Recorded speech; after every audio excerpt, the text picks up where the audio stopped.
Week global ക്യൂസിൻ്റെ പശ്ചാത്തലത്തിൽ ഇന്ന് gap down ഓപ്പണിംഗോടുകൂടിയാണ് market പ്രവർത്തനം ആരംഭിച്ചതെങ്കിലും ആദ്യ മണിക്കൂറിൽ തന്നെ ഇൻഡെക്സ് പൂർണ്ണമായും റിക്കവർ ആവുകയും റെക്കോർഡ് ഹൈയിലെത്തുകയും ചെയ്തു. IT, metal, oil and gas, power സെക്ടറിലെ സ്റ്റോക്കുകളാണ് ഇന്ന് ഡീസൻറ്റ് പെർഫോമൻസ് കാഴ്ചവെച്ചത്. എന്നാൽ ഇൻട്രാഡേ ഹൈയിൽ നിന്നും അവസാന ഒരു മണിക്കൂറിൽ വന്ന സെല്ലിംഗ് ഇൻഡെക്സിനെ 0.08% ഇടിഞ്ഞ് ഫ്ലാറ്റ് നെഗറ്റീവ് ക്ലോസിംഗ്, അതായത് ഏകദേശം 22,434 ഫ്ലാറ്റ് നെഗറ്റീവ് ക്ലോസിംഗ് നൽകുന്നതിന് പ്രേരിപ്പിച്ചു. Shriram Finance, NTPC, TCS, Axis Bank, tech Mahindra തുടങ്ങിയ സ്റ്റോക്കുകളായിരുന്നു ഇന്ന് മേജർ ഗെയിനേഴ്സ്. അതേസമയം Bajaj Auto, Kotak Mahindra Bank, Britannia Industries, doctor Reddy Laboratories തുടങ്ങിയ സ്റ്റോക്കുകൾ ഇന്ന് ടോപ്പ് ലൂസർ കാറ്റഗറിയിലായിരുന്നു. സെക്ടോറിയൽ ഇൻഡിസസ് പരിശോധിച്ചാൽ പവർ, PSU ബാങ്ക് ഇൻഡെക്സ് തുടങ്ങിയ ഇൻഡെക്സുകളിൽ 1% റാലി കാണാൻ സാധിച്ചു. എന്നാൽ കഴിഞ്ഞ കുറച്ച് ദിവസങ്ങളായി ഡീസൻറ്റ് പെർഫോമൻസ് കാഴ്ചവെച്ച റിയാലിറ്റി ഇൻഡെക്സ് 2.5% ഇടിയുകയും ഓട്ടോ ഇൻഡെക്സ് 0.4% ഇടിയുകയും ചെയ്തു. ഇൻഫർമേഷൻ ടെക്നോളജി, മീഡിയ തുടങ്ങിയ ഇൻഡെക്സുകളും ഇന്ന് 0.5% ഉയർന്നു. മിഡ് ക്യാപ് ഇൻഡെക്സ് 0.6% ഉയർന്നപ്പോൾ സ്മാൾ ക്യാപ് ഇൻഡെക്സ് 1% ഉയർന്നു. വരും ദിവസങ്ങളിൽ മാർക്കറ്റിനെ സംബന്ധിച്ചിടത്തോളം 22,350 മുതൽ 22,400 വരെയുള്ള സോൺ പ്രധാന സപ്പോർട്ടായി പ്രവർത്തിക്കും. 22,500-നും 22,530-നും ഇടയിലായിരിക്കും ഇമ്മീഡിയറ്റ് റെസിസ്റ്റൻസ് സോണായി വരിക.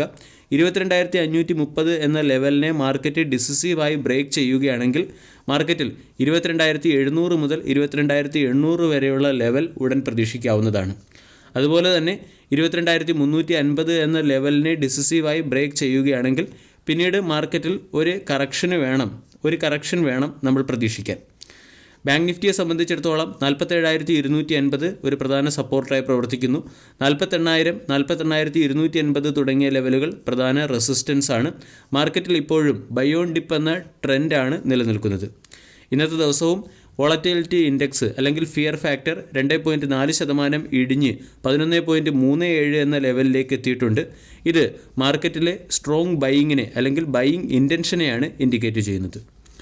ഇന്നത്തെ ദിവസം ഡീസൻറ്റ് പെർഫോമൻസ് കാഴ്ചവെച്ച ഒരു സെക്ടറാണ് ഡിഫൻസ് സെക്ടർ. ഡിഫൻസ് സെക്ടറിൽ തന്നെ ഷിപ്പ് ബിൽഡിങ്ങുമായി ബന്ധപ്പെട്ട സ്റ്റോക്കുകളെല്ലാം ഔട്ട്സ്റ്റാൻഡിംഗ് പെർഫോമൻസ് കാഴ്ചവെച്ചു. Cochin shipyard 8.37%, garden reach shipbuilders 8%, Mazagon dock 11.7% ഉയർന്നു. ഇതുകൂടാതെ മറ്റ് ഡിഫൻസ് സ്റ്റോക്കുകളും ഡീസൻറ്റ് പെർഫോമൻസ് കാഴ്ചവെച്ചു. Paras defence 6.24%, idea forge technology 2%, Hindustan aeronautical limited 1.23%, DCX system 1.5%, Avantel 4%, Astra micro 2% ഉയർന്നു. ഡിഫൻസ് സെക്ടറിലെ സ്റ്റോക്കുകൾ ഡീസൻറ്റ് പെർഫോമൻസ് കാഴ്ചവെക്കുന്നതിന് പിന്നിലെ പ്രധാന കാരണം വരുന്ന 5 വർഷം കൊണ്ട് ഇന്ത്യയുടെ ഡൊമസ്റ്റിക് ഡിഫൻസ് എക്സ്പെൻഡിച്ചർ 2 മടങ്ങായി വർദ്ധിക്കുമെന്നും ഇതിൻ്റെ പശ്ചാത്തലത്തിൽ ഡിഫൻസ് സെക്ടറിൽ നിന്ന് തന്നെ 2023 മുതൽ 2030 ഫിനാൻഷ്യൽ ഇയറിനിടയ്ക്ക് 13% CAGR കൂടിയുള്ള വളർച്ച പ്രതീക്ഷിക്കാമെന്ന് ജെഫ്രിസിൻ്റെ റിപ്പോർട്ട് വന്നതിന് ശേഷമാണ് ഡിഫൻസ് സെക്ടറിലെ സ്റ്റോക്കുകൾ മികച്ച പെർഫോമൻസ് കാഴ്ചവെക്കുന്നത്. വരുന്ന 5 മുതൽ 6 വർഷം കൊണ്ട് ഇന്ത്യയുടെ ഡിഫൻസ് എക്സ്പെൻഡിച്ചർ 100 മുതൽ 120 ബില്യൺ ഡോളറായി ഉയർന്നേക്കും. ഇതിൻ്റെ പശ്ചാത്തലത്തിലാണ് എൻ്റയർ ഡിഫൻസ് സെക്ടറിൽ 13% CAGR കൂടിയുള്ള ഗ്രോത്ത് ജെഫ്രിസ് എന്ന ബ്രോക്കേജ് ഏജൻസി പ്രതീക്ഷിക്കുന്നത്. ഇവിടെ ചൈനയെയും US കഴിഞ്ഞ് 3-ാം സ്ഥാനത്ത് ഏറ്റവും അധികം ഡിഫൻസിന് വേണ്ടി സ്പെൻഡ് ചെയ്യുന്ന ഒരു രാജ്യമാണ് ഇന്ത്യ. പക്ഷേ ചൈനയും US താരതമ്യപ്പെടുത്തുമ്പോൾ നമ്മളുടെ ഡിഫൻസ് സ്പെൻഡിങ് വളരെ കുറവാണ്. ഇന്ത്യയുടെ ഡിഫൻസ് സ്പെൻഡിങ് ചൈനയുടെ ടോട്ടൽ സ്പെൻഡിങ്ങിൻ്റെ 27%, US ടോട്ടൽ സ്പെൻഡിങ്ങിൻ്റെ 10%-ഓളവുമാണ് വരുന്നത്. അതേസമയം ചൈനയ്ക്കും അതുപോലെ തന്നെ US സമാനമായ രീതിയിലുള്ള കോസ്റ്റൽ ലൈനും ലാൻഡ് ഏരിയയും ഉള്ളതുകൊണ്ട് വരും സമയങ്ങളിൽ ഇന്ത്യയുടെ ഡൊമസ്റ്റിക് ഡിഫൻസ് സ്പെൻഡിങ് ഉയരുമെന്നാണ് ജെഫ്രിസിൻ്റെ റിപ്പോർട്ടിൽ പറയുന്നത്. കൂടാതെ ഡിഫൻസ് എക്സ്പോർട്ട് ഓപ്പർച്യൂണിറ്റിയിലും രാജ്യം വളരെയധികം ശ്രദ്ധ കേന്ദ്രീകരിക്കുന്നുണ്ട്. 2017 ഫിനാൻഷ്യൽ ഇയറിൽ നിന്നും 2024 ഫിനാൻഷ്യൽ ഇയറിലേക്ക് എത്തിയപ്പോൾ ഡിഫൻസ് എക്സ്പോർട്ട് 16 മടങ്ങാണ് വർദ്ധിച്ചത്. 2024 ഫിനാൻഷ്യൽ ഇയറിലെ ഇന്ത്യയുടെ ഡിഫൻസ് എക്സ്പോർട്ട് $3 ബില്യൺ. 2030 ഇത് $7 ബില്യൺ ഉയർത്താനാണ് ശ്രദ്ധിക്കുന്നത്. ഇതിൻ്റെ പശ്ചാത്തലത്തിൽ ഡിഫൻസ് സെക്ടറിൽ പ്രത്യേകിച്ചും ഡിഫൻസ് എക്സ്പോർട്ടുമായി ബന്ധപ്പെട്ട സ്റ്റോക്കുകളിലെല്ലാം തന്നെ ഉയർന്ന ബൈയിങ് മൊമെൻറ്റം പ്രതീക്ഷിക്കാം. ജെഫ്രീസ് ഇതുമായി ബന്ധപ്പെട്ട് റെക്കമെൻഡ് ചെയ്യുന്ന ചില സ്റ്റോക്കുകളാണ് data pattern, Hindustan aeronautics limited, BEL പോലുള്ള കമ്പനികൾ. ഡാറ്റ പാറ്റേൺ എന്ന കമ്പനി ഏകദേശം 30% CAGR കൂടിയുള്ള ഗ്രോത്തും ഹിന്ദുസ്ഥാൻ എയറോനോട്ടിക്സ് ലിമിറ്റഡ് 22% CAGR കൂടിയുള്ള ഗ്രോത്തും നടത്തുമെന്നാണ് ജെഫ്രീസിൻ്റെ റിപ്പോർട്ടിൽ പറയുന്നത്. ഭാരത് ഇലക്ട്രോണിക്സ് എന്ന കമ്പനി ഡൊമസ്റ്റിക് ഡിഫൻസ് ഇലക്ട്രോണിക്സ് സെക്ടറിലെ ഒരു മാർക്കറ്റ് ലീഡറാണ്.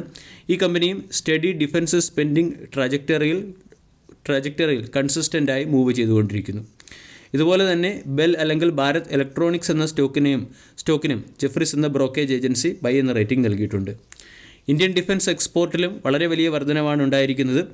2022-23 ഫിനാൻഷ്യൽ ഇയറിൽ 15,920 കോടിയുടെ എക്സ്പോർട്ടായിരുന്നു ഇന്ത്യൻ ഡിഫൻസ് നടത്തിയത്. അത് ഇപ്പോൾ 32.5% വർദ്ധിച്ച് 21,083 കോടിയായി മാറിയിരിക്കുന്നു. അതായത് ഡിഫൻസ് എക്സ്പോർട്ടിൻ്റെ 60% പ്രൈവറ്റ് ഡിഫൻസ് സെക്ടറിലെ കമ്പനികളിൽ നിന്നാണ് വരുന്നത്, 40% PSU സെക്ടറിലെ കമ്പനികളിൽ നിന്നാണ് വരുന്നത്. വരും സമയങ്ങളിൽ ഡിഫൻസ് എക്സ്പോർട്ട് സെക്ടറിലേക്ക് കൂടുതൽ പ്രൈവറ്റ് കമ്പനികൾ വരാനും എക്സിസ്റ്റിംഗ് കമ്പനികളുടെ എക്സ്പോർട്ട് ഉയരാനും സാധ്യതയുണ്ട്. അതുകൊണ്ട് വരും സമയങ്ങളിൽ ഡിഫൻസ് സെക്ടറിൽ നിന്നും ഉയർന്ന ഗ്രോത്ത് നമ്മൾക്ക് പ്രതീക്ഷിക്കാം. ഇനി ഇന്നത്തെ ദിവസം ഡിഫൻസ് സെക്ടറിലെ തന്നെ ഷിപ്പ് ബിൽഡിങ്ങുമായി ബന്ധപ്പെട്ട സ്റ്റോക്കുകൾ ഔട്ട് പെർഫോം ചെയ്തതിൻ്റെ പിന്നിലെ കാരണം മനസ്സിലാക്കാം. ഇതിൻ്റെ പിന്നിലെ പ്രധാന കാരണം ജെഫ്രീസിൻ്റെ റിപ്പോർട്ടിനെ ആസ്പദമാക്കി പ്രഭുദാസ് ലീലാധർ എന്ന brokerage agency Mazagon dock, Cochin shipyard, garden reach ship builders തുടങ്ങിയ സ്റ്റോക്കുകൾക്ക് നൽകിയ ടാർഗറ്റ് മൂലമാണ്. കൊച്ചിൻ ഷിപ്പ്യാർഡ് എന്ന സ്റ്റോക്ക് 940 എന്ന ലെവലിൽ റെക്ടാങ്കുലർ ബ്രേക്കൗട്ട് നൽകി. അതുകൊണ്ട് പ്രഭുദാസ് ലീലാധർ 1,120 രൂപയും 1,270 രൂപയുടെയും ടാർഗറ്റാണ് കൊച്ചിൻ ഷിപ്പ്യാർഡിന് നൽകിയിരിക്കുന്നത്. 890 രൂപയുടെ സ്റ്റോപ്പ് ലോസ് മെയിൻറ്റെയിൻ ചെയ്യാൻ ആവശ്യപ്പെട്ടിട്ടുണ്ട്. മസഗോൺ ഡോക്ക് എന്ന സ്റ്റോക്ക് റീസെൻ്റ്ലി കറക്ഷൻ ഫേസിൽ നിന്നും മറികടക്കുകയും, അതായത് ഷോർട്ട് കൺസോൾട്ടേഷൻ ഫേസിൽ നിന്നും മറികടന്നു. ഇതിൻ്റെ പശ്ചാത്തലത്തിൽ സ്റ്റോക്കിന് ബൈ എന്ന റേറ്റിംഗും 2,500 രൂപയുടെ ടാർഗറ്റ് നൽകിയിട്ടുണ്ട്. 1,780 രൂപയുടെ സ്റ്റോപ്പ് ലോസ് ആണ് മസഗോൺ ഡോക്ക് എന്ന സ്റ്റോക്കിൽ നമ്മൾ മെയിൻറ്റെയിൻ ചെയ്യേണ്ടത്. ഗാർഡൻ റീച്ച് ഷിപ്പ് ബിൽഡർ എന്ന സ്റ്റോക്കിൽ 680 രൂപ എന്ന ലെവലിൽ സ്റ്റോക്കിന് സ്ട്രോങ് സപ്പോർട്ട് ലഭിച്ചു. ഇവിടെ നിന്നും സ്റ്റോക്ക് 920 വരെ ഉയരാനുള്ള പോസിബിലിറ്റി ഉണ്ട്. അതുകൊണ്ട് ഗാർഡൻ റീച്ച് എന്ന സ്റ്റോക്കിനും അല്ലെങ്കിൽ ഗാർഡൻ റീച്ച് ഷിപ്പ് ബിൽഡർ എന്ന സ്റ്റോക്കിനും പ്രഭുദാസ് ലീലാധർ ബൈ എന്ന റേറ്റിംഗ് നൽകിയിട്ടുണ്ട്.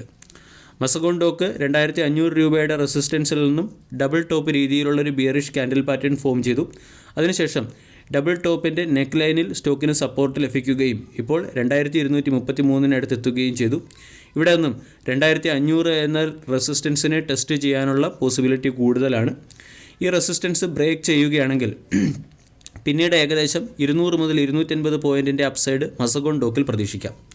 കൊച്ചിൻ ഷിപ്പ്യാർഡ് എന്ന സ്റ്റോക്ക് 950 രൂപയുടെ റെസിസ്റ്റൻസ് ബ്രേക്ക് ചെയ്ത് 1,087 എത്തി.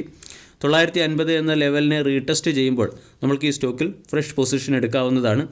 ഇവിടെ നിന്നും 1000, 1,100, 1,200 തുടങ്ങിയ ടാർഗറ്റുകൾ കൊച്ചിൻ ഷിപ്പ്യാർഡിൽ നിന്നും പ്രതീക്ഷിക്കാം. ഗാർഡൻ റീച്ച് ഷിപ്പ് ബിൽഡർ എന്ന സ്റ്റോക്ക് പരിശോധിച്ചാൽ അവിടെ നമ്മൾക്ക് W രീതിയിലുള്ള ഒരു ബുള്ളിഷ് പാറ്റേൺ ആണ് കാണുന്നത്. സ്റ്റോക്ക് 950 എന്ന ലെവലിലേക്ക് എത്താനുള്ള സാധ്യത കൂടുതലാണ്. 950 എത്തിയതിനു ശേഷം സ്റ്റോക്കിലെ ബ്രേക്കൗട്ട് ട്രേഡിംഗ് ഓപ്പർച്യൂണിറ്റികളും പരിഗണിക്കാവുന്നതാണ്. വീഡിയോ എല്ലാവർക്കും ഇഷ്ടമായി എന്ന് വിശ്വസിക്കുന്നു. Thank you.